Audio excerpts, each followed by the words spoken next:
Większość z Was zapewne wie, że drugi Elex nie jest dla mnie obcym tematem i na kanale śledziłem pojawiające się na jego temat aktualności. Gdy więc nadszedł dzień, kiedy go wreszcie uruchomiłem, a następnie spędziłem w nim prawie 60 godzin, stwierdziłem, że moje oczekiwania wobec niego w gruncie rzeczy pokryły się z grą, którą otrzymałem. Bo kontynuacja historii o Jacksie i planecie Magalan rewolucji na rynku gier RPG nie dokonuje, ale ciągle jest kawałkiem solidnej przygody. Zapraszam Was do mojej recenzji. Pierwsza myśl, jaka mi się nasuwa, gdy podsumowuję sobie całą grę, to wrażenie, jakbym obejrzał kolejny odcinek serialu zatytułowanego Elex. Żeby dowiedzieć się, co jest dalej, potrzebuję zagrać w kolejną część gry. Przy jedynce nie byłem jeszcze tego pewny, ale teraz już wiem, że piranie w przypadku tej serii zboczyły z wcześniejszego stylu opowiadania historii. Ich poprzednie produkcje, nawet gdy były kontynuacją, to prezentowały pewną opowieść i zamykały wątek na koniec gry bez poczucia niedosytu. Ta seria zdaje się być zbudowana inaczej, ale zacznijmy od początku. Sequel zabiera nas ponownie na Magalan, znacznie zmieniony w porównaniu do pierwszej części. Sporo czasu upłynęło od wojny z Albami i życie zaczęło tam biec swoim tempem. Wpłynęło to nie tylko na metamorfozę świata, ale i zmieniło rozkład sił na arenie politycznej, gdzie pojawili się zupełnie nowi gracze. Wydaje się, że mało kto pamięta już o Jacksie, który zresztą sam usunął się w cień. Chwilowy spokój zostaje jednak już na samym wstępie zniszczony pojawieniem się obcych z kosmosu, niebian, którzy masowo lądują na planecie. Jax zostaje ponadto ugryziony przez jednego z obcych stworów, spada z występu skalnego i traci przytomność. Odnajduje go, jak się okazuje, pewien stary znajomy, który również szybko wyjaśnia mu zaistniałą na planecie sytuację i przekonuje, że powinien zjednoczyć siłę Magalanu przeciwko nowemu wrogowi, jakim są przybysze z kosmosu.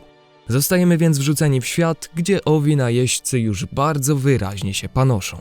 Zaczynając rozgrywkę od razu rozpoznamy klasyczny schemat, według którego budowane są questy i cała fabuła. Więc jeśli graliście w pierwszego Elexa, za wiele nie powinno Was zaskoczyć. Jax w wyniku ugryzienia bardzo słabnie, co jest oczywiście pretekstem do ponownego rozwijania bohatera od zera do pogromcy wszelkiego stworzenia. Twórcy dodatkowo umieścili w grze motyw infekcji, która przybiera na sile wraz z rozwojem głównego wątku. Objawia się to przerwaniem akcji rozbłyskiem i chwilowym zamroczeniem Jacksa. Im zaś dalej w rozgrywce, tym częstsze i mocniejsze wydają się być te ataki. Po jakimś czasie po prostu do tego przywykamy, ale jako przypominajka o problemach bohatera i czającym się na horyzoncie głównym wątku sprawdza się to całkiem nieźle.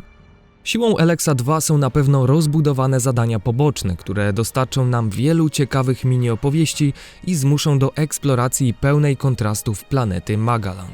Pomiędzy każdą frakcją istnieje wyraźna przepaść, zarówno mentalna, jak i wyposażeniowa. Znów mamy do dyspozycji świat pełen własnych dziwactw, mocno angażujący w rozgrywkę. Przemierzając go poznamy kolejne interesujące postacie, a niektóre z nich, podobnie jak w jedynce, będziemy werbować do pomocy w walce. One zaś z kolei dostarczać nam będą dodatkowych misji. Jednak o ile w poprzedniej części działo się to raczej od czasu do czasu, tak tutaj nadchodzi moment, gdy gra aż zasypuje zadaniami tylko od naszych towarzyszy. Normalnie nie byłoby w tym nic złego, gdyby nie fakt, że zdecydowana większość polega po prostu na pozbywaniu się napotkanych przeciwników. I chociaż fakt faktem walka sprawia dużo przyjemności, szczególnie w dalszej części gry, to muszę przyznać, że czułem się tymi questami w pewnych momentach przytłoczony i brakowało mi ambitniejszych zadań. Takie bardziej wymagające misje oferuje główny wątek, z początku rozwijający się w raczej przewidywalny i oczywisty sposób, lecz później skręcający w dosyć zaskakującą stronę. Jeśli jednak liczyliście, że Elex 2 przyniesie Wam odpowiedzi na pytania, które zrodziła jedynka, zostaniecie zaspokojeni tylko połowicznie, ponieważ dwójka przedstawia historię, która, owszem, odpowie na nie, ale i postawi jednocześnie kolejne, pozostające jak na razie bez rozwiązania. Ponadto trzeba wspomnieć, że wyraźnie da się zauważyć pewną analogię, jeśli chodzi o strukturę niektórych zadań z głównego wątku w porównaniu do pierwszej części. Pewne fragmenty fabuły wydają się być po prostu trochę inaczej ubrane, ale poza tym niczym nie różnią się od tytułu z 2017 roku. Jednak co ważne, wcale nie uważam, że gra jest przez to słaba. Przyznam, że z przyjemnością zanurzyłem się znów w eksplorowanie tego postapokaliptycznego świata, w którym wszelkiego rodzaju znajdźki pochowano dosłownie na każdym kroku.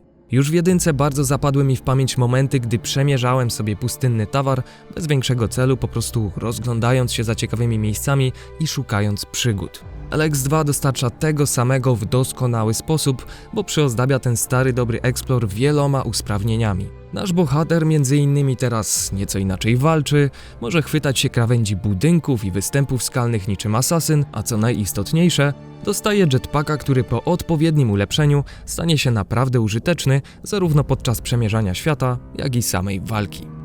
Lodowe trolle, skeksy, szlamopluje i inne stwory czyhające na nas nie tylko dadzą nam niezbędnych punktów doświadczenia, ale i zaprowadzą do wielu skarbów. Najlepsze bronie w grze zdobędziecie eksplorując ją, dlatego koniecznie opanujcie umiejętności otwierania zamków i hakowania sejfów. Elementem gry, o którym na początku nie wiedziałem co myśleć, są dzieci. Poza Dexem, czyli synem Jacksa, w grze spotkamy jeszcze inne małe istoty, które żyją w swoim własnym dziecięcym świecie i od czasu do czasu mamy z nimi styczność. Ostatecznie uważam to za przyjemny akcent, trochę osładzający wyraźnie bardziej ponury świat niż w poprzedniej odsłonie. Proszę pana, szuka pan kogoś? Tak, ale skąd ty to wiesz? Nie interere, ale pomogę szukać za 1000 kryształków. Nie dam ci tyle. No to 5000. Ty się chyba nie umiesz targować, co? Powinnaś teraz zejść z ceny, zamiast ją podnosić. Nie wiem, czy to kwestia tłumaczenia, dubbingu, czy może tak po prostu oryginalnie jest, ale główny bohater z całkiem obojętnego i wyrachowanego twardziela zmienił się w zauważalnie bardziej impulsywnego i skłonnego do wybuchów. Coś ty do chuja ciężkiego narobił! Owszem, ciągle jest w nim ta dawna siła, natomiast zaskakująco często wydaje się być bardzo sfrustrowany i zmęczony. Wrażenie to potęgują wulgaryzmy, którymi gra jest przesiąknięta o wiele mocniej niż na przykład obfitujący w nie Risen 2. Mam wrażenie, że mniej jest zabawnych historii, a więcej powagi i prawdziwych, ludzkich, niekończących się problemów. W tej części po raz pierwszy też mamy możliwość zostać albem i muszę przyznać, że jest to ciekawe doświadczenie. W przypadku pozostałych frakcji, oprócz berserków, banitów i kleryków, które poza liftingiem i kilkoma innymi zmianami duchem pozostają właściwie takie same, na uwagę zasługują Morkoni, czyli fanatyczni wyznawcy ubóstwiający ból i cierpienie, żyjący w podziemnej grocie. Są oni zupełnie nowym ugrupowaniem posiadającym własne wyposażenie, więc mogą być pewną alternatywą, choć osobiście niespecjalnie miałem ochotę przebywać w grocie dłużej niż było to konieczne. Przechodząc grę zwróciłem też uwagę na zupełnie nowe bronie i umiejętności. Gdy przeciwnik zostawi po sobie topór czy strzelbę, praktycznie zawsze będą one uszkodzone i jeśli zechcemy je naprawić, by zadawały więcej obrażeń, konieczna będzie nauka odpowiednich umiejętności. Niewątpliwie dużo się zmieniło w tym świecie i myślę, że w kwestii mechaniki i urozmaicenia rozgrywki jest naprawdę spory krok naprzód. Sam jetpack, o którym już wspomniałem, pozwala na czerpanie przyjemności z gry na zupełnie nowym poziomie, o czym zresztą się przekonacie. To nie jedyne nowości i sami zobaczycie, jak uczyniono eksplorowanie świata i walkę o wiele bardziej interesującymi. Gra to ciekawa fabularnie kontynuacja zapoczątkowanego wątku pierwiastka Elex i jego wpływu na świat, a także dodany do tego kolejny kawałek układanki w postaci kosmicznych najeźdźców. Choć w niektórych jej momentach natłok powtarzających się podobnych misji może być męczący, to warto przez to przebrnąć. Jest to wielki i piękny świat, którego chce się odkrywać, wyraźnie ulepszony od czasów jedynki. Dla fanów RPGów, szczególnie tych od Piranha Bytes, to myślę, że ciągle pozycja obowiązkowa.